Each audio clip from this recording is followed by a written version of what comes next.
하나님께서 오늘 우리에게 주시는 말씀은 야고보서 2장 1절에서 13절 말씀입니다. 야고보서 2장 1절에서 13절 말씀 제가 봉독해 드리겠습니다.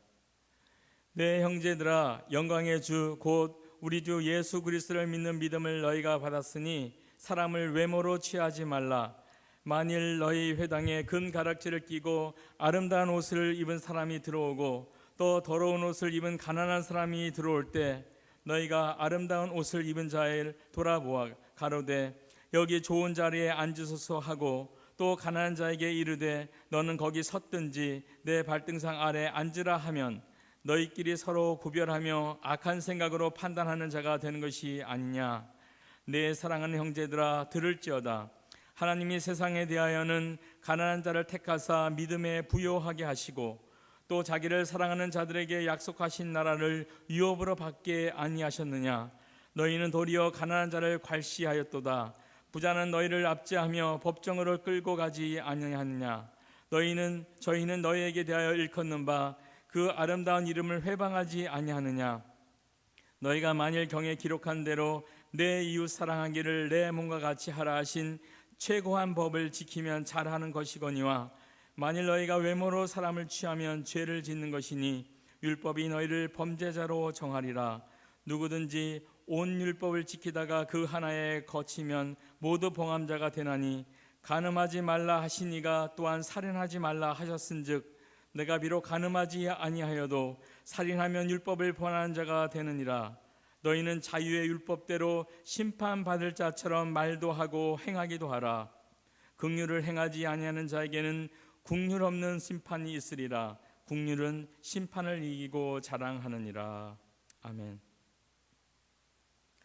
오늘은 차별이 아니라 긍휼입니다라는 제목으로 함께 은혜를 나누고자 합니다. 오늘 본문을 읽어서 알겠지만 오늘 말씀의 주제는 교회에서 사람을 외모로 판단하거나 차별하지 말고 긍휼을 베풀라는 그런 내용이에요.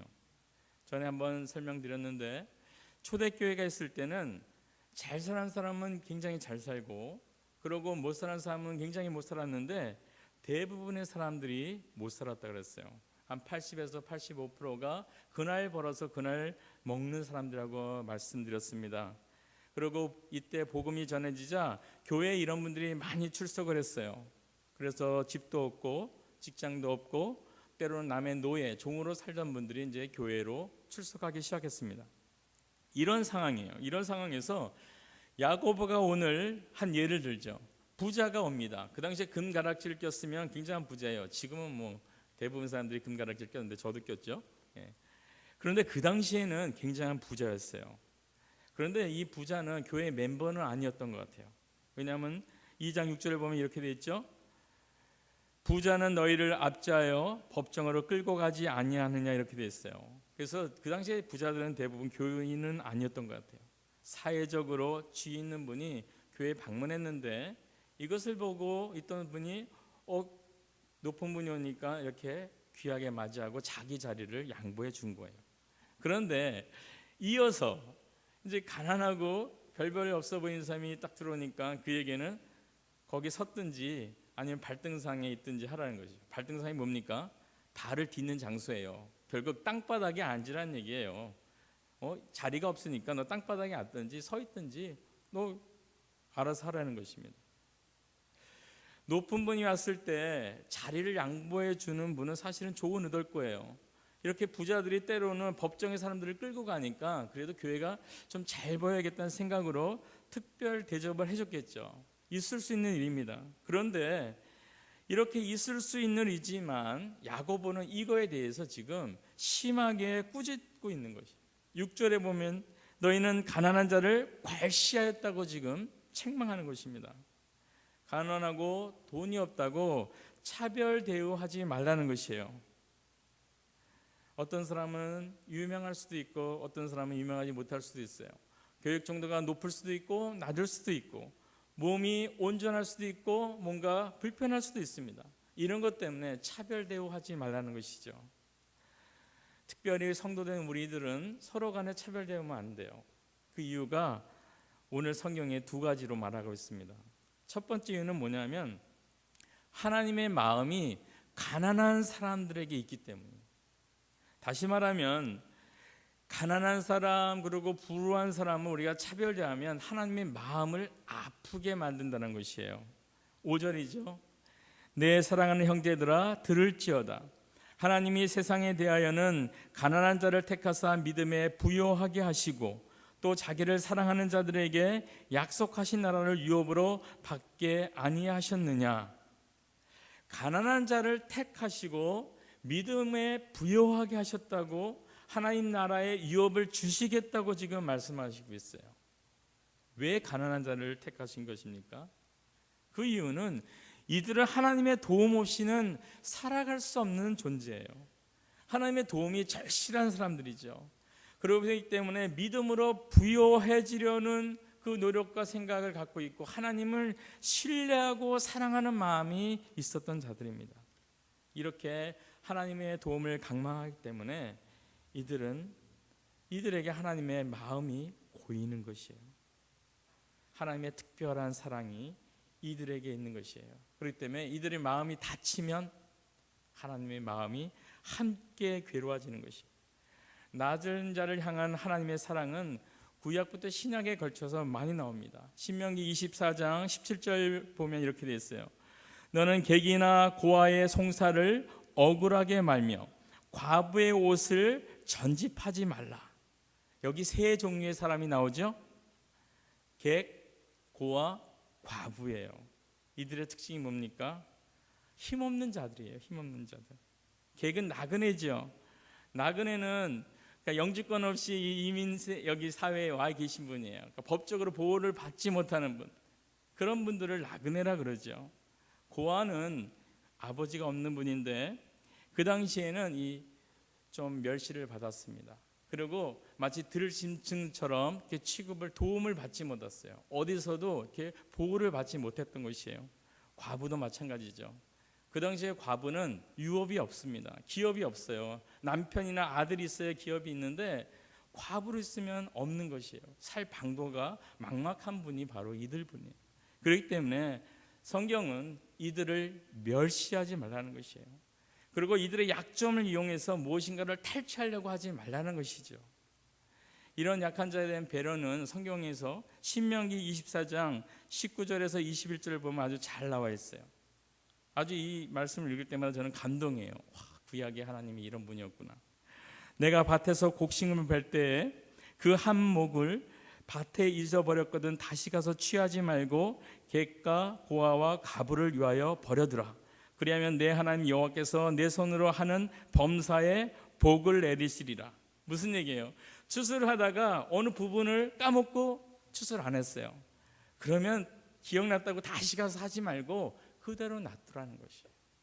가난한 자를 위해서 놔두라는 것이에요. 네가 그렇게 하면 내가 그거 이상으로 채워주겠다는 약속이에요. 그리고 20절에 넣겠죠. 감람나무를 떤 후에 그 가지를 다시 살피지 말고 그 남은 것은 객과 고아 과부를 위하여 버려두며. 과일을 쭉 따고 다시 보지 말라는 거예요. 뭐 빠진 거 없나 이렇게 보지 말고 그냥 듬성듬성 따라는 겁니다. 가난한 사람 먹게 해달라고. 포도원도 마찬가지예요. 내가 포도원에 포도를 딴 후에 그 남은 것을 다시 따지 말고 객과 고아와 과부를 위하여 버려두라. 남겨두라는 것입니다. 이것이 바로 하나님이 약한 자를 향한 마음이에요. 많은 분들은 구약의 하나님이 무서운 하나님으로 생각하죠. 심판의 하나님, 자비도 없고 긍휼도 없고 냉정한 하나님으로 생각하는데 그렇지 않아요. 하나님은 이렇게 사랑을 표현하고 계십니다. 낮은 자를 향하고 가난한 자를 향하고 힘없는 자를 향하여서 하나님의 마음은 거기 가 있는 분이 바로 하나님이에요. 이사야서 58장 6에서 7절이에요. 내가 기뻐하는 금식은 부당한 결박을 풀어주는 것, 명예의 줄을 끌어주는 것, 압제받는 사람들을 놓아주는 것, 모든 멍에를 꺾어버리는 것, 바로 이런 것이 아니냐. 또한 굶주린 사람에게 너의 양식을 주는 것, 떠도는 불쌍한 사람을 집에 맞아 들이는 것이 아니냐. 헐벗은 사람을 보았을 때 그에게 옷을 입혀주는 것, 너희 고륙을 피하여 숨지 않는 것이 아니냐. 무슨 말입니까? 이스라엘 백성들은 어려운 일을 있을 때 금식 기도를 합니다. 밥을 먹지 않고 하나님과 깊은 만남을 해서 금식을 하는데, 하나님께서는 너희 진정한 금식이 뭔지 아느냐 하면서 하신 말씀이 이거예요. 바로 어려운 자를 도와주고, 묶여있는 자를 노임 받도록 도와주고, 먹지 못하는 자를 먹을 것을 제공해주고, 벗은 자를 입혀주고, 이게 온전한 금식이란 말을 지금 하고 계십니다. 예수님께서 이 땅에 오셨을 때 우리 크리스찬에게 처음 주신 삶의 기준이 있죠. 그렇죠? 산상수훈. 첫 시작이 뭡니까? 마음이 가난한 자는 복이 있다고 말씀하세요. 왜 마음이 가난한 자에게 복이 있습니까? 그가 낮은 자이기 때문에, 하나님의 도움이 필요한 자이기 때문에 그 낮은 자에게 하나님의 사랑이 고이는 것이에요. 그리고 두 번째는 애통하는 자는 복이 있나니에요. 누가 애통을 합니까? 힘들고 너무 낙심되기 때문에 애통을 하는 것이에요. 사랑할 방도가 없기 때문에, 막막하기 때문에 애통을 하는 거 아니겠습니까? 그렇기 때문에 그런 자들을 향한 하나님의 마음이 거기에 담겨 있다는 것이죠. 그렇기 때문에 우리가 외모로 판단하면 안 된다는 것이에요. 다 하나님의 자녀들이잖아요. 누가 자신의 자녀에게 나쁘게 이야기하거나 함부로 대하면 기분이 어떠세요? 저도 목사지만 저도 아들과 딸이 있어요. 제 아들과 딸에게 뭔가 잘못하고 막 함부로 하는 사람 보면은 은근히 기분이 나빠져요. 참 이상하죠? 그런데 우리 자녀들한테 잘해주면 그분이 나한테 별로 해준 것이 없어도 기분이 좋아져요. 예를 들면 이런 것이죠.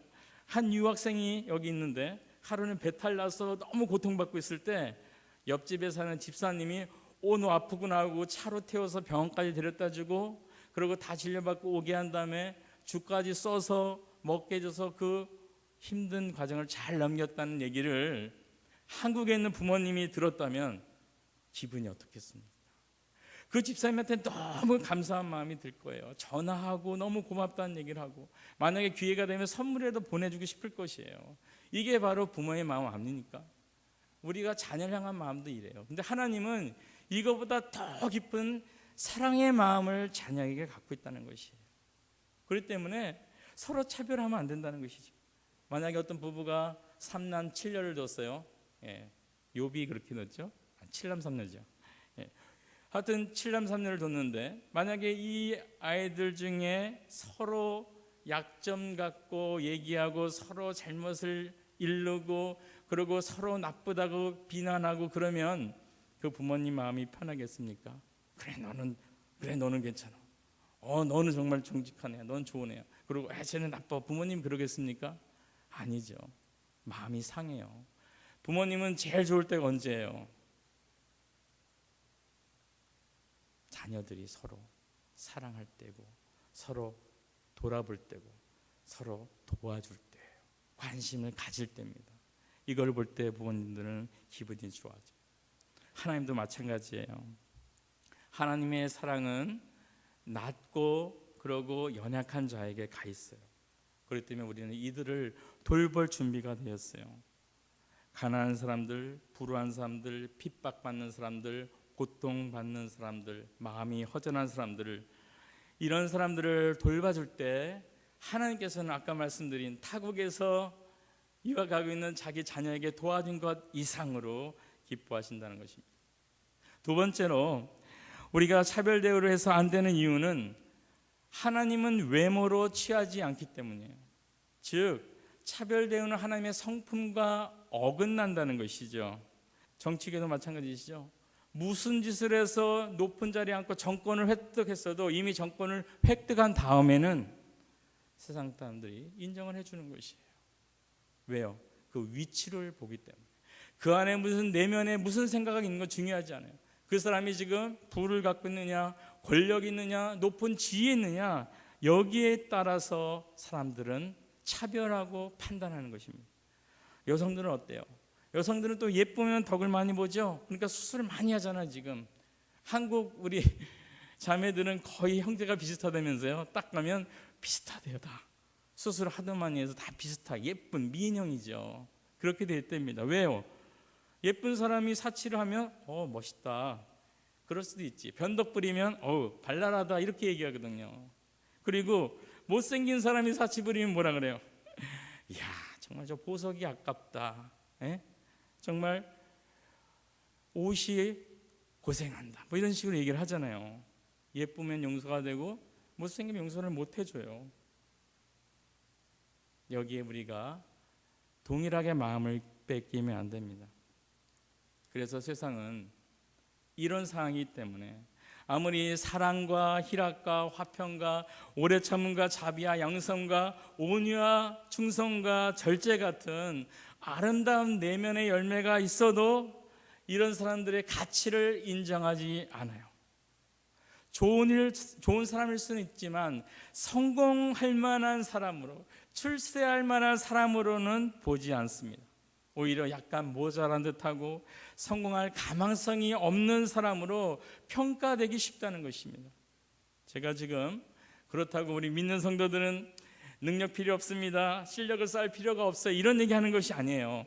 크리스찬은 어느 분야에 가서든지 최고의 지식과 능력과 스킬과 경험을 쌓기 위해서 노력해야 돼요. 최고의 위치에 서도록 노력을 해야 됩니다. 왜요? 하나님을 위해서예요.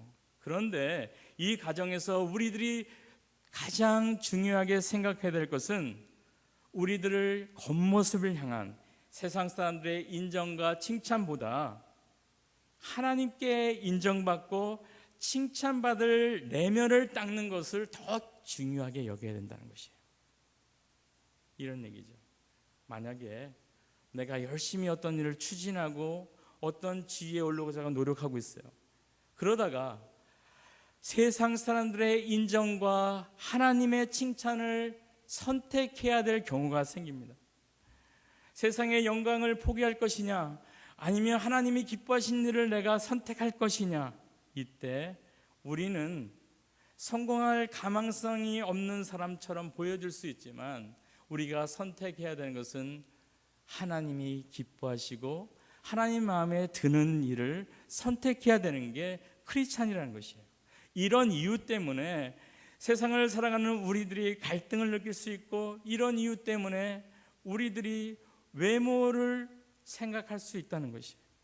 그렇지만 우리가 기억할 것은 이거죠. 하나님은 외모를 보시지 않는다는 것입니다. 우리 내면에 무엇을 갖고 있는지 거기에 관심이 있다는 것이에요. 그렇기 때문에 우리는 이런 삶에 중점을 두고 살아야 돼요. 그래서 결정을 하셔야 됩니다. 사람의 눈에 성공하는 사람이 될 것이냐, 아니면 하나님의 눈에 성공하는 사람이 될 것이냐, 아니면 사람의 눈에 인정받는 사람이 될 것이냐, 하나님께 인정받을 사람이 될 것이냐, 이것을 선택해야 돼요. 다니엘은 이 일에 참으로 우리에게 모범을 주었습니다. 다니엘은 뜻을 정하여서 자신을 더럽히는 부정한 음식과 포도주를 먹지 않았다고 성경이 되어 있어요. 다니엘서 1장이죠. 바벨론 유수 때입니다. 느부갓네살 왕이 많은 사람들 중에서 똑똑한 청년들, 소년들을 뽑았습니다. 그래서 그들을 왕궁의 좋은 교사를 통하여서 훈련을 시키려고 했어요. 결국 지도자 훈련이었습니다. 그런데 이 지도자 훈련을 받는 자들은 왕이 주는 음식을 먹어야 돼요. 왜요? 몸도 튼튼해야 되기 때문에 왕이 주는 음식을, 산의 진미를 먹어야 되는 거였어요. 그런데 그 산의 진미는 이스라엘 율법에서는 먹어서는 안 되는 걸로 가득 차 있어요. 부정한 음식들, 그리고 술 취하게 만드는 포도주들, 이런 것이 있기 때문에, 또 우상하게 드려진 음식들, 그렇기 때문에 이것을 그는 먹지 않기로 결단을 합니다. 그리고 채소만 먹겠다 그러죠. 자신이 출세하고 성공할 수 있는 기회를 하나님을 섬기는 쪽으로 택했다는 것이에요. 출세의 기회를 포기하고 하나님의 섬기는 쪽을 택해서 나갔던 것이 다니엘이 결정한 그 마음이었어요. 그러고 나서 나중에 다니엘이 권력을 얻습니다. 다리왕 때는 제상이 되죠. 그래서 총리가 되는데 세 총리 중에서 제일 위에 쓰는 총리가 됩니다. 그 정도로 인정을 받았어요.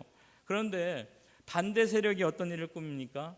앞으로 30일 동안 왕 말고 다른 어떤 신이나 사람에게 무엇을 얻고자 구하면 사자굴에 집어넣는 칙령을 만듭시다.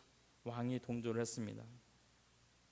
이제 다니엘은 예전처럼 기도를 하면 사자굴에 들어갈 수밖에 없는 상황이에요. 결국 무슨 얘기예요? 자기가 소유하고 있는 재물, 권력, 높은 위치 모든 것을 버려야 되는 그런 상황이었어요. 그때 다니엘이 선택한 것은 무엇입니까? 그는 30일 동안 잠시 멈춰서 그래 30일만 참자 이렇게 하지 않았습니다. 내가 비록 모든 것을 다 포기하고 젊은 날부터 그 나이 이를 때까지 이루어오는 모든 그 위치들, 재물들, 권력들을 다 포기하더라도 하나님만 섬기겠다는 결정을 내렸던 것이에요. 소년 때 내린 결정과 동일한 것이죠. 결국 그는 하나님께 기도하는 쪽을 택합니다. 그리고 사자굴에 들어가게 되는 것을 택하여 결국 세상 사람들이 볼 때 그는 성공할 수 없는 사람이에요. 성공할 가능성이 보이지 않는 그런 선택을 한 것입니다. 그런데 놀랍지 않습니까? 이렇게 세상 사람이 볼 때는 어리석어 보이는 결정이었지만 하나님께서 그의 결정이 옳다는 것을 인정하시고 기적을 베푸시고 오히려 다니엘을 더 한 단계 위의 위치로 하나님의 위상을 높이는 위치로 다니엘을 세워주셨어요. 우리들이 다 아는 얘기잖아요. 우리들은 하나님의 성품을 닮은 자들이에요. 그렇기 때문에 우리는 외모를 위한 선택에 중점을 둬서는 안 돼요. 우리는 믿음의 선택, 우리 내면의 선택에 중점을 둬야 됩니다. 동시에 이웃을 향해서 그들을 바라볼 때도 그들의 외모가 아니라 그들이 뭐를 가지고 있냐, 권력이 있냐, 부자가 아니다. 그들이 정말 하나님을 신실하게 믿는 성령의 열매가 있는가에 우리는 오히려 관심을 가져야 된다는 것입니다. 야보고가 이처럼 외모로 판단하여 부자만 대우해 주는 것에 대해서 책망하자 누군가 이렇게 말한 사람이 있었어요. 우리가 그 사람을 대우해 준 거는 그를 사랑해서요. 결국 이런 사랑을 통해서 그를 주님께로 인도하기 위해서라는 말을 한 것 같아요. 그렇기 때문에 바로 이어서 2장 8절에서 이렇게 얘기합니다.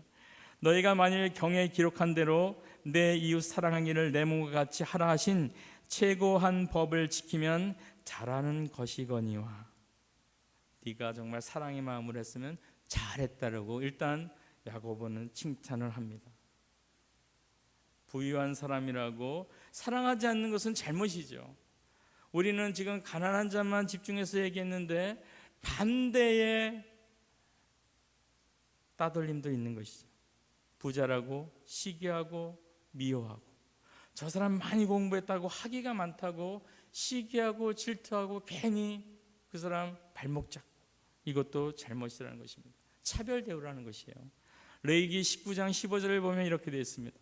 너희는 재판할 때 불의를 행치 말며 가난한 자의 편을 들지 말며 세력 있는 자라고 두어하지 말고 공의로 사람을 재판할지며 재판할 때 가난한 자의 편을 들지도 말고 세력 있는 자를 그 편에 들지로 말다는 이런 얘기를 하고 있는 것입니다. 가난한 쪽의 편을 들어서도 안 되고 부유하다고 그쪽 편을 들어서도 안 되고 가난하다고 차별 대우해서도 안 되고 부자라고 또 차별 대우해서도 안 된다는 말씀을 하고 있습니다. 우리는 서로 사랑해야 될 의무가 있는 것이에요.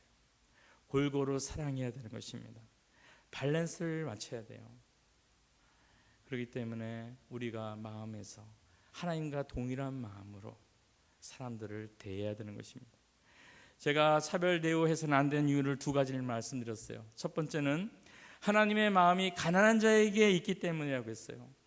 그리고 두 번째는 하나님은 외모로 취하지 않은 분, 즉 하나님의 어떤 그 성품은 가난한 사람을 차별하지 않는 것이 외모를 보지 않는 거라고 말씀드렸습니다.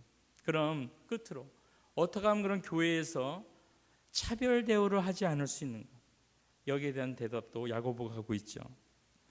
야고보는 교회에서 차별 대우를 없애고 외모를 사람을 판단하지 않는 가장 좋은 방법은 긍휼이라고 말하고 있습니다. 오늘 12절 13절을 보면 이렇게 되어 있습니다.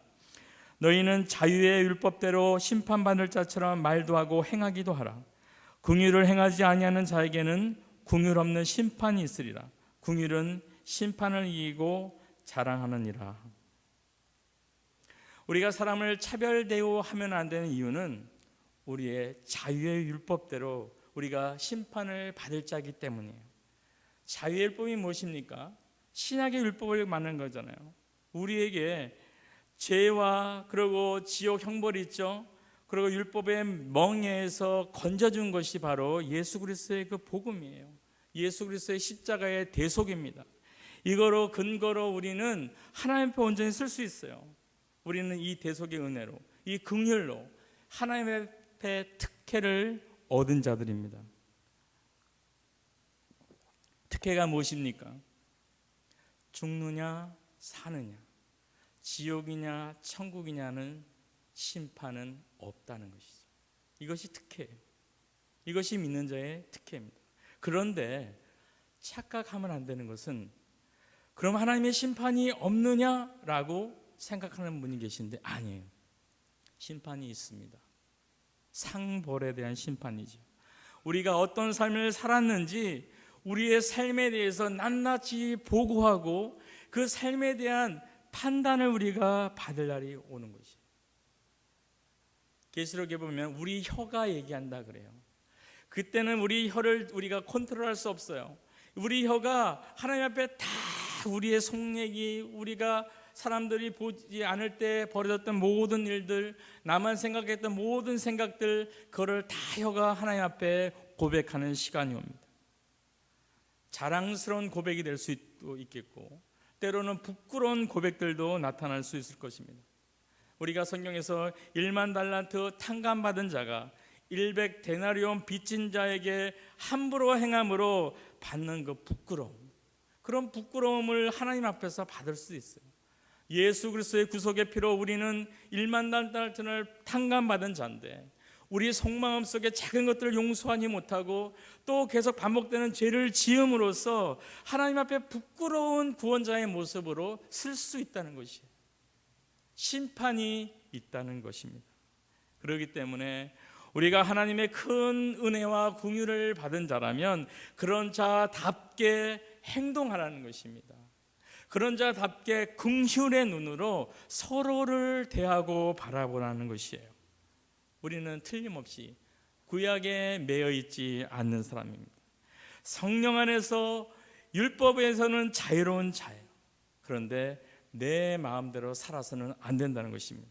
그 이유는 심판이 있기 때문에. 자유의 율법인 복음 덕분에 우리는 천국에 가지만 우리의 삶에 대한 심판은 반드시 있기 때문에 13절처럼 긍휼을 행하지 아니하는 자에게는 긍휼 없는 심판이 있으리라.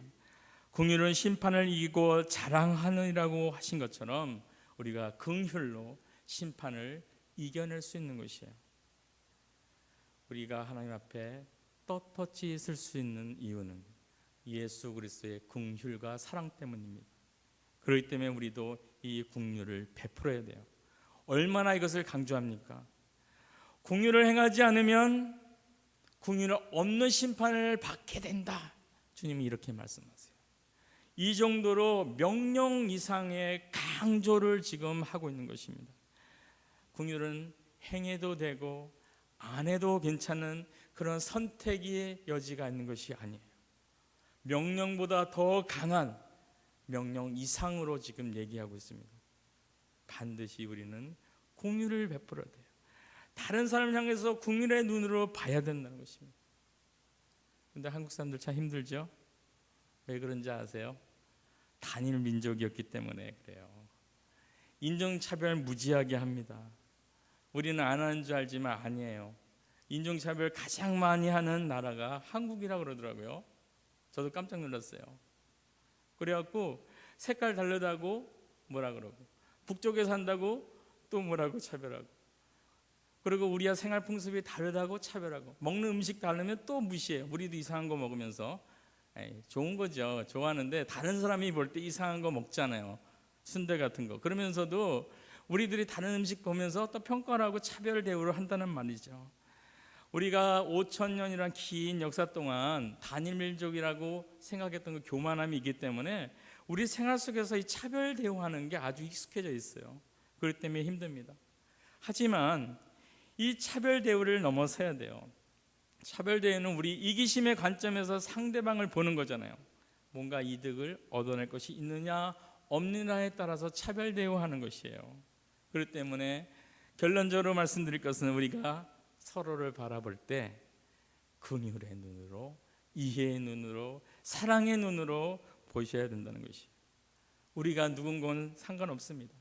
부자건 가난한 사람이건 교육을 많이 받았던 받지 못했던 오래 살았던 젊었던 죄악된 세상 속에서 살다가 돌아온 자든 아니면 어렸을 때부터 아주 교회 안에서 자란 자든 어떤 이것 때문에 구별과 차별은 없어야 돼요. 우리가 이웃을 볼 때는 완벽하다고 볼 수가 있어요. 하지만 우리들이 볼 때 가진 것 다 있고 완벽하게 보이는 사람들도요, 그 내면 깊은 곳에서는 외로움이 있더라고요. 부족함이 있어요. 우리와 달라서 저 사람은 고민이 없겠지 하는 사람, 뭐 부유한 사람일 수 있겠죠. 그런데 그분들 나름대로 고민이 있어요. 고통이 있고 어려움이 있는 것입니다. 우리가 그렇기 때문에 부자라고 마음을 닫아서도 안 되고, 우리보다 정말 수준이 떨어지는 인격이 비인격적으로 있는 사람에는 마음을 닫아서는 안 돼요. 그 사람들 향해서 마음을 열어놓고 대해야 돼요. 왜요?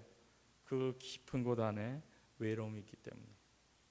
꿈이 있지만 꿈을 이루지 못한 안타까움이 있는 사람도 있어요. 초조함이 있는 사람도 있습니다. 세상을 내 뜻대로 한번 살아보고 싶지만 살지 못하기 때문에 욕구 불만 속에 있는 사람도 있는 것이에요. 이렇기 때문에 우리가 하나님의 눈으로 서로를 볼 수 있어야 돼요. 서로의 아픈 몸이 뭔지, 서로 가운데 내가 도울 일은 뭔지, 이런 것을 보고 서로를 바라보는 것, 이게 바로 긍휼의 눈입니다. 못마땅해 보이는 분 있죠? 정말 마음에 들지 않는 분 있을 수 있어요. 내가 볼 때 정말 이 사람은 상종 못할 사람이라는 사람이 있을 수 있습니다. 그럼에도 불구하고 아까 긍휼은 선택이 아니라 명령, 이상의 강한 명령이라고 말씀드렸기 때문에 우리가 마음을 그렇게 써야 돼요. 바라기는 하나님 앞에 서서 우리의 생각을 보고해야 될 그 심판의 날이 있음을 기억하고 이기적인 관점이 아니라 긍휼의 눈으로 서로를 바라볼 수 있는 모두가 되길 바랍니다. 말씀을 정리합니다. 차별 대우하면 안 되는 이유가 첫 번째는 하나님의 마음이 가난한 사람에게 있기 때문이라고 했어요. 그리고 두 번째는 하나님의 성품이 차별 대우를 하지 않기 때문이라고 말씀드렸습니다. 그래서 우리는 이기적인 마음의 동기를 내려놓고 예수님 같은 사랑의 동기로 다른 사람을 바라보고 이해하고 도와주며 아름다운 교회 공동체를 만들어갈 수 있는 우리 모두가 되길 바라겠습니다. 우리 기도합니다. 하나님 감사합니다. 하나님의 마음은 가난한 자의 마음에 있다고 했습니다.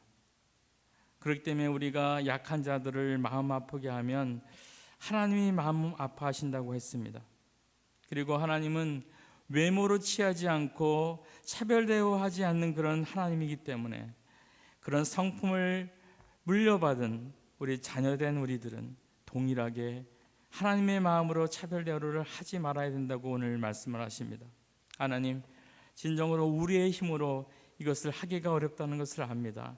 하나님, 성령께서 도와주셔서 우리 안에 있는 이기적인 마음의 동기를 내려놓고 예수님 같은 그 사랑의 동기를 가지고 서로를 긍휼의 눈으로 바라볼 수 있게 도와주시옵소서. 그리고 이해하고 격려하고 힘을 줌으로 정말 주님께서 기뻐하시는 아름다운 교회를 만들어갈 수 있도록 하나님 도와주시옵소서. 우리 주 예수님의 이름으로 기도드립니다.